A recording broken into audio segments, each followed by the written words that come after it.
good evening. I want to welcome you to our study of the Bible, the Word in a Year.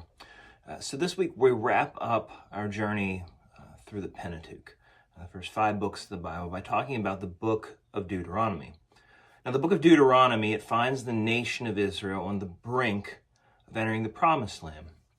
If you remember from our study 2 weeks ago, Israel left the nation of Egypt in a miraculous fashion.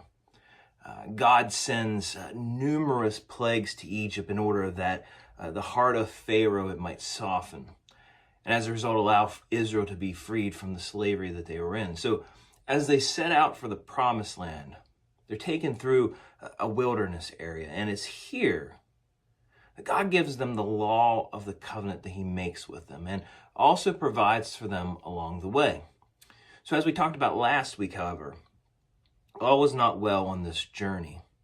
There were numerous times where the nation of Israel, they rebelled against God. They complained against Yahweh to the point that he cuts off an entire generation from entering the Promised Land. So as we arrive at the book of Deuteronomy, the nation is about to enter the land that he had promised to them.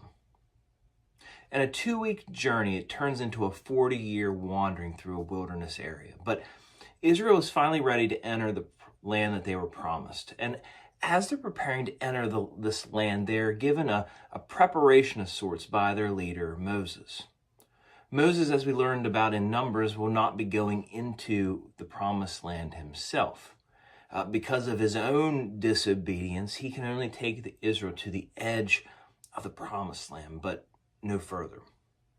So as the nation prepares to enter the promised land, Moses gives them final instructions and also several reminders in preparation for their occupation and also his eventual absence from leading the nation.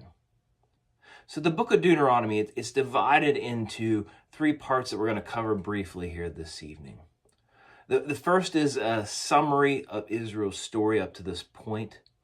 The second is a collection of laws. And finally, Moses' final speech.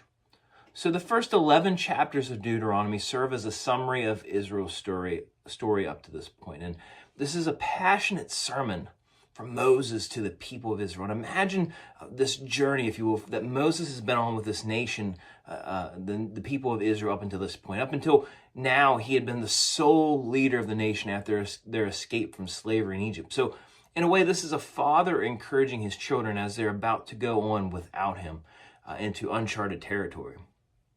And Moses tells the nation where they've been. And this is so important to note because often, even in our own lives, we need to remember where we've been before we can go where we need to go, before we can go where God wants to take us to.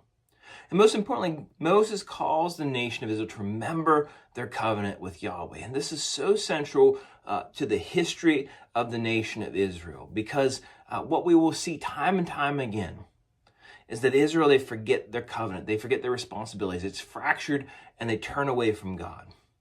And especially when we come to the book of Judges, we find this cycle of turning away from Yahweh and then turning back to him whenever calamity strikes the nation.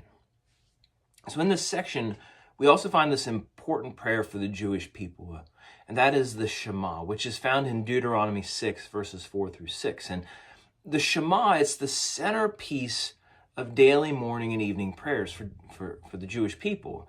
And the word Shema, it means hear or listen. And this title harkens back to the beginning of Moses' pronouncement here in Deuteronomy 6. He says, "Hear, O Israel." And the idea here is not just to hear, but to allow the words to sink in. And then it goes on to say, "The Lord our God, the Lord is one. You shall love the Lord your God with all your heart, with all your soul, and with all your might." You see, loving God, it's not just about being obedience to words, but it's an act of love.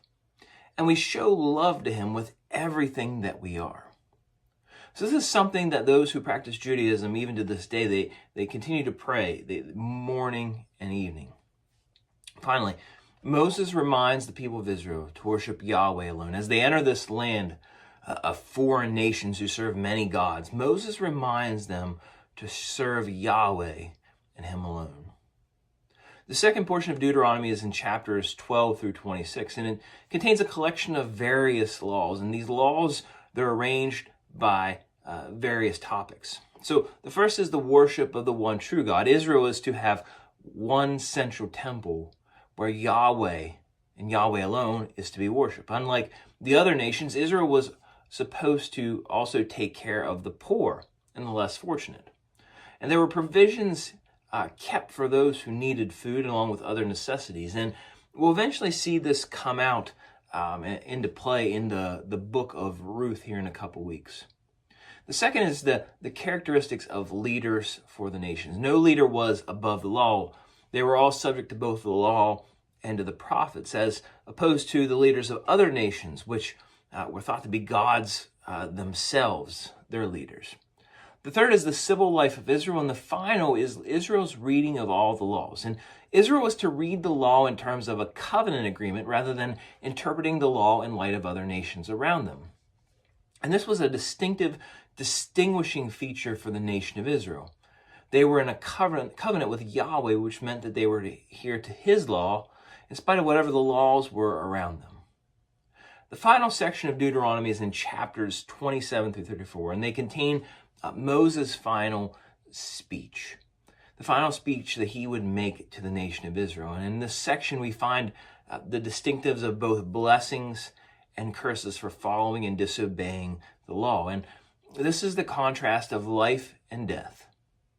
A choice was set before the nation, living and dying, or blessing or cursing. And it was up to them which path they chose in terms of whether they followed the law of the covenant or they disobeyed it. We also find in this section a hint for a time when Israel would find themselves in exile, and at which point they could turn back to God. Israel eventually finds themselves exiled, and they will hearken back to this book eventually. And finally, we see Moses ascend Mount Nebo and receive a glimpse of the promised land before he passes away. So the end of this book, the book of Deuteronomy, it marks a transition from the leadership of Moses for the nation of Israel to the leadership of a man named Joshua, who will lead Israel into the promised land. And this is a transition we will see take full effect next week when we study that book named after Joshua. So before I wrap up this evening, I want to talk about a few themes that are highlighted or originate in the book of Deuteronomy. The first is that this book is the most quoted book by Jesus in his earthly ministry. The second is that obedience is a response to hearing. Time and time again, Israel is commanded to respond to the words that they heard. And it reminds us that hearing isn't enough, or rather we must respond to what we hear. The third is that these ideas of city of refuge that are mentioned in this book for those who are fleeing trouble. And it reminds us that Jesus is our refuge and our very present help in a time of need. The fourth and the final point here is the idea of blessings and curses for not following the law of Moses. And also, I guess I should also mention the Shema. We talked about that earlier. It's essential prayer for Israel, and it originates in the words of Moses in Deuteronomy chapter 6. So next week, we continue the story of Israel as they enter the promised land in the book of Joshua. I hope you have a wonderful week, and I'll see you next week.